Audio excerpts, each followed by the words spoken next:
Šiandien nieko išradingo, bet kartais, kai trūksta idėjų, tai tiesiog priminimas makaronai su grybų padažu. Kol lauksiu, kada užvirs vanduo makaroną, tai dabar susismulkinsiu svogūniuką grybų padažui.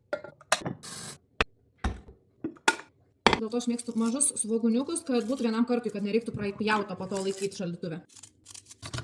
Kaip matėt, svogūną labai greitai čia susmulkinau, labai jau čia smulkiai nedarau, tiesiog vis tiek jie sukeps. Nereikia tiek daug riebalų, bet ant sviestuko visai skanu svogūniuką pakepinti, aš sviesto šiek tiek daugiau. Dedam svogūniuką. Tai kol apkeps svogūnas, aš vėl greitai grybus irgi susismulkinu. Man patinka, kai šiek tiek būna didesnė va tokie. Svogūniukas jau biškelį pakepęs, iš karto beriam pievagrybius susmulkintus. Kadangi neturiu grietinėlės, tai pasidarysiu padažą, kokį dažniausiai ir darau. Grietinę šaukštą, šiek tiek pieno. Išmaišysiu, ištirpinsiu ir visą tokį vat mišinuką supilsiu ant tų grybų ir sviesto. Žinoma, dar druskytės, prie skoniukų, ką turit, ką mėgstat. Vandeniukas jau užvirus, galim makaronus. Ir šiandien mano makaronai bus skaniukai. Ui, jau čia biškai per daug įsipyliau. Jie labai lengvai čia plaukioja man po puodą. O mes padažiuką tęsim toliau. Dabar pakaitinam dar gerai. Kad padažas šiek tiek sutirštėtų, nebūtų toks keistas, tai matot pusę šaukšto miltų. Dar įbėriau ir dabar beliks tik tai gerai išmaišyti.